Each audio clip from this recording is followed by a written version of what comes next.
અભય થઈને નિષ્પક્ષતાથી નિરપેક્ષ રીતે વાસ્તવિકતાનો અરીસો રૂપી સચોટ માહિતી લાવતો સત્યની સાથે અભય ટાઈમ્સ। કામરેજ ગ્રામ પંચાયત વિસ્તારમાં ગંદકીના ઢગમાં ભાજપના ઝંડા રોપી આમ આદમી પાર્ટીએ અનોખો વિરોધ કર્યો હતો। કામરેજ તાલુકા પંચાયત વિપક્ષ નેતા ઝેડી કથિરિયાએ આજે ભાજપ શાસકો સામે મોરચો માંડ્યો હતો।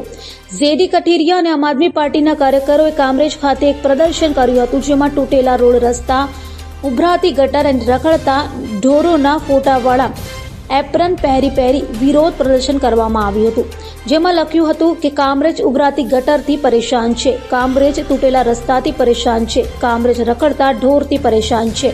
ઠેક ઠેકાણે પડેલી ગંદકીમાં ભાજપના ઝંડા પણ રોપવામાં આવ્યા હતા, જેને લઈને સ્થાનિક રહીશો પણ ગ્રામ પંચાયતની કામગીરી પર સવાલો ઉઠાવ્યા હતા। આ બાબતે કામરેજ તાલુકા પંચાયત ઝેડી કથિરિયાએ જણાવ્યું હતું કે શિક્ષણ મંત્રી પ્રફુલ પાનસેરિયાના મત વિસ્તાર કામરેજમાં લોકો તૂટેલા રોડ, રસ્તા, ઉભરાતી ગટર અને રખડતા ઢોરોથી ખૂબ જ પરેશાન છે। મંત્રીશ્રી પોતાના જ મત વિસ્તારને પાયાની સુવિધા પૂરી પાડવામાં નિષ્ફળ સાબિત થયા છે। કામરેજના બધા જ માર્ગોની હાલત ખૂબ જ દયનીય છે। તૂટેલા રસ્તાઓ પર ગાડીઓ ચલાવીને લોકોના વ્હીકલને પણ નુકસાન થઈ રહ્યું છે। રખડતા ઢોરો કામરેજના રસ્તાઓ પર જ્યાં ત્યાં રઝળતી હાલતમાં જોવા મળે છે, જેને લઈને વાહન ચાલકો અકસ્માતની ભીતિએ વાહન ચલાવતા પણ ગભરાઈ રહ્યા છે। કામરેજ ગ્રામ પંચાયત તંત્ર પણ જાણે કોઈ મોટા અકસ્માતની રાહે બેઠું હોય તેમ તદ્દન નિષ્ક્રિય અને નિષ્ફળ છે। માનનીય મંત્રી પ્રફુલભાઈ પાનસેરિયાને પણ લોકોની હાલાકી જોવાની ફુરસત નથી મળતી। કામરેજ ગ્રામ પંચાયત સરપંચ કિંજલબેન શાહની કામગીરી પણ તદ્દન નિરાશાજનક દેખાઈ આવે છે, તેમ સ્પષ્ટ શબ્દોમાં ઝેડી કથિરિયાએ જણાવ્યું હતું। ઝેડી કથિરિયા મુદ્દે વધુમાં જણાવ્યું હતું કે મંત્રી પ્રફુલભાઈ પાનસેરિયા ચૂંટણી વખતે મત માંગવા જે રીતે લોકોની વચ્ચે જતા હતા, તેવી જ રીતે લોકોને પડતી હાલાકી જોવા પણ જાય તો ખબર પડે કામરેજની જનતામાં કેટલો આક્રોશ છે।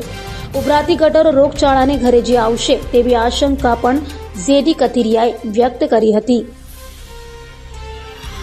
રજૂઆત કરવા છતાં અધિકારીઓના પણ કાન બેરા થઈ ગયા હોય એવું લાગે છે।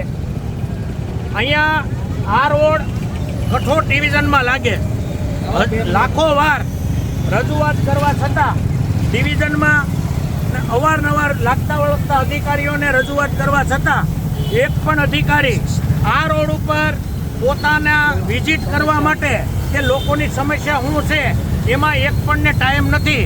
ભારતીય જનતા પાર્ટીનો કાર્યક્રમ હોય તો 15 દિવસ લોકોને ફોન કરીને બોલાવવાનો સરકારી અધિકારીઓને પણ ટાઈમ છે, પરંતુ જ્યારે લોકોની સમસ્યા છે, લોકોના પૈસા પોતે નોકરી કરે છે ને લોકો એના જે ટેક્સ ભરે છે એના પૈસે અત્યાર સુધી અધિકારીઓના પગાર થાય છે, પણ લોકોની સમસ્યા જ્યાં હોય ત્યાં અધિકારીઓને આવવાનો ટાઈમ નથી।